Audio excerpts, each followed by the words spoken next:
Look at all these lines of code, or visual scripting, whatever you want to call it. But it's been a pretty big 3 weeks. I've got dialogue systems, trigger points for interacting with different parts of the level. So far we've got 3 different PCs, PC2, PC3, that you can interact with, and they all go to different PC screens. I've got a system where you can enter a vent to get to another part of the level. I've got items that you can now pick up. I've created more functions. And then I've got all of these other event sheets over here for the computer screens, the setup, the navigation through the UI, email logs, which is conversations between main characters, the game screen. This whole event sheet here is just for the space attack game with regards to the controls, UIs, the enemy spawning, the system control, and then there's even more subfolders over here. So I've got the master computer, which is the one that's going to unlock the hangar door. There's nothing in there yet. The opening sequence event sheets, which is the cutscenes at the beginning. The wiring mini game, which is all the drag and drop elements. Another event sheet which just focuses on the cameras and the doors. Obviously we've got the vertical door now, which has its own events. Enemies, which we don't have yet, but we will be adding in. And then event sheet 1, which is the main event sheet for level 1. And then the player event sheet, which controls everything the player does. And I've added in a push and pull mechanic since the last video, because we're going to be pushing furniture around in the game. If you get that far, of course. You may get caught by the security cameras, in which case the game will progress and you'll never know what could have happened. So that's what it's looking like behind the scenes. Let me give you guys a tour. So this is the level. As you can see, I'm populating some of the rooms now, so they have different purposes. The first level you're going to go to in the game, unless you get caught by this first security camera, is the first comms room. This is where the master computer is, and then there's a bit of figuring out to do here to unlock and get through to the next section. Then you've got the wiring mini game, which will be here. And then you'll have to complete that mini game to get access to the next room, which will be kind of a lounge area here, or a storage area. I've diversified my crates because we need crate diversity. I've now got 2 different types of crates. The way that looks is I've just used the same crate, I just duplicated it and just changed the colors and the patterns. I'll probably do a 3rd type because it's that easy to do. And then I just set the initial frame down here to either 1 or 0 based on the crate that I want to use. You can see I've put in some air ducts here. That's not an air duct. This here, which is on its own layer over here. If you look down under the layers section, I've got a tile map air duct, and that's just another tile map again. I've just created a bunch of sprites that link in all different directions with different shadows and highlights on them. A grill, some open vents here, a big open vent which you might be able to fit into. No spoilers. And then little corner pieces. And then I've been able to use that by overlaying a tile map on the top of everything. And then I can just put those in around the edges of certain rooms. And you can see there's little gaps in it here. So there's some exploring to be done. Then you get around the corner here, you've got another little computer area. You may or may not be able to interact with some of those computers. Watch out for the camera scrolling zone. And then there's a corridor up here which isn't done yet. I've just put in the vents. And then you come through here into the employee lounge. So this area here is going to be a bit of a break room.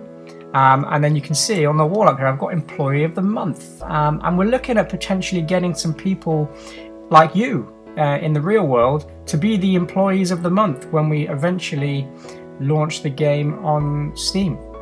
So if you want to know more about how you can become one of our first 12 Employee of the Months, and we can put your name in, we can make a little sprite of you.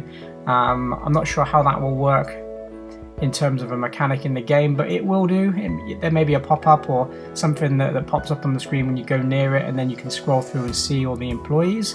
If you'd like to know more about becoming one of our first ever Employee of the Months and getting yourself etched into the history of this video game, then get in touch, leave a comment below, and then I'll be able to keep your name, and then as soon as I know more in terms of what we're doing with it, we can let you know. I've created a sofa. I still need to do the artwork for this room, but I drew up this little sofa, just a basic pixel art. I'm not sure I'm entirely happy with the way it looks. I think it needs a little bit more shading and a bit more detail, but I rushed that one together yesterday. And then obviously there'll be perhaps a coffee machine, some other, maybe some games, maybe some arcade machines in here. Definitely Space Attack, maybe a cabinet version, like an arcade cabinet version of Space Attack.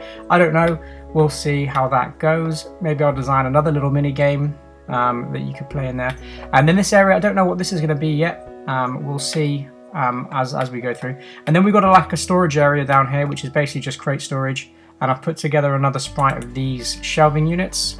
And again, there's 4 different frames, and on each one there's different placements of boxes. And like I did with the other crates, I just set the initial frame down here to display one of the different 4, just to create variety.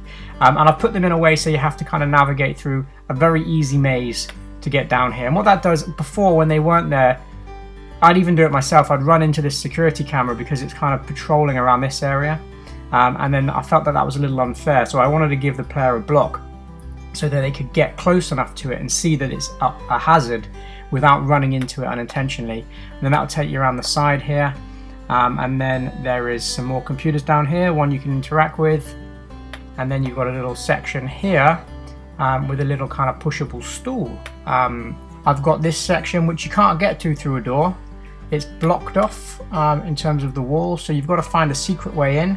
And again, there's another comms room here, and up to a second little secure storage area up this way as well. And the key for the level will be to find all the relevant information to be able to then go back and unlock the hangar doors for your other character, which is the cowboy, who you'll see in the next level, or might not see in the next level, depending on how you play this first level. So effectively you'll get 2 outcomes. One where you complete the level and progress the story in that way, and one where you fail to complete the level by getting caught by security, pass out and get captured, and then that will progress the story that way. So be careful. So that's what we've done in terms of the level. I should have this whole level completed by the next devlog next Friday. If I just push play, I can just show you a few little bits. So when I interact with things now, you can see I've put in a little profile picture that animates in. It just kind of pops in. I've also set each PC to come on in terms of the screen now when you access it.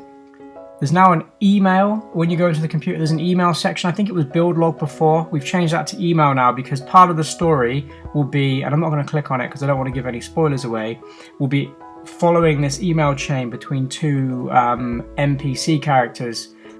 The air ducts now, you can walk underneath them, which is quite cool. I did have them fading out, but some feedback I got on Twitter was, why fade them out? And I kind of agree. I think it's quite nice that you can hide underneath them. So you can get to the second computer. Again, you can access the games. If you play the game on this computer, it will remember your high score from the previous one. So as you go through the whole game, you get these little points where you can be like, I'll try and beat my high score on Space Attack. I may put a leaderboard on there, I'm not sure. I've carpeted the employee lounge, so you can walk up, you can see the employee of the month board. Again, I don't know, maybe if you walk up to some of these, it'll pop up, it'll kind of pop up at the bottom and say January was this person, December was this person. So this is the storage room. So again, you can walk behind some of these crates and in front of the other ones, and I've just laid that out basically using layers and collision boxes. And then I've added this push mechanic here, which you can hold down shift and push and pull objects around, which is pretty cool. And if you follow my Twitter, that took me ages to get that working properly. I just had such a simple thing, but so many issues I had with it. But it's working great now. You can push and pull this wherever you want. So there you go, that's what I've been getting up to this week. The next devlog will be out next Friday. Every Friday there'll be an update. Again, let me know if you're interested in getting involved in this first Employee of the Month idea that I've got going on. If you want to be etched into this game's history immortally, then give me a shout and I'll consider you. That's it for today. If you're enjoying the series, if you're enjoying the devlogs, please give the video a like, and if you haven't already, then please subscribe, because I do videos 3 times a week. Every Friday is devlog day, so come and follow the journey from the initial creation all the way up to the point where I hopefully get the game on Steam and you guys can play it.